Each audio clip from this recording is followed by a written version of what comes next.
ఫేస్బుక్లో పరిచయమైన ఒక వ్యక్తి వల్ల ఒక మహిళా టీచర్ అక్షరాల 2 లక్షల రూపాయలు పోగొట్టుకుంది. అసలు ఏం జరిగిందో తెలుసా?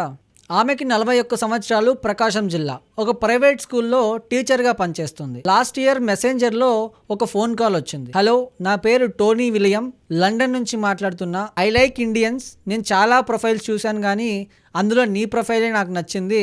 నాకు ఇండియన్స్ అంటే ఇష్టం కాబట్టి నీకు ఒక గోల్డ్ చైన్, డైమండ్ రింగ్ పంపిస్తాను లండన్ నుంచి అని నమ్మించాడు. అండ్ తను కోటీశ్వరుడని, కోట్ల రూపాయల ఆస్తులు ఉన్నాయని కూడా నమ్మించాడు. అలా నమ్మించిన తర్వాత ఇలా వజ్రపు ఉంగరం, గోల్డ్ చైన్ వస్తుందని ఆమె ఆశపడింది. అదే రోజు ఢిల్లీ ఎయిర్పోర్ట్ నుంచి కస్టమ్స్ అధికారుల నుంచి కాల్ వచ్చింది.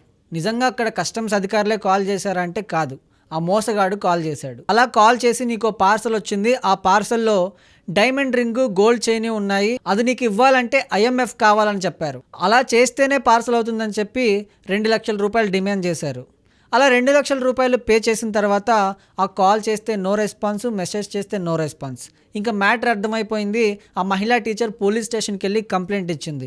కంప్లైంట్ ఇవ్వడంతో ఇన్వెస్టిగేషన్ చేసిన పోలీసులు ఇదంతా ఫ్రాడ్, మోసం అని చెప్పి బయటపెట్టారు. సో ఇలాంటివి కూడా మన సమాజంలో జరుగుతున్నాయి కాబట్టి దయచేసి చాలా జాగ్రత్తగా ఉండండి.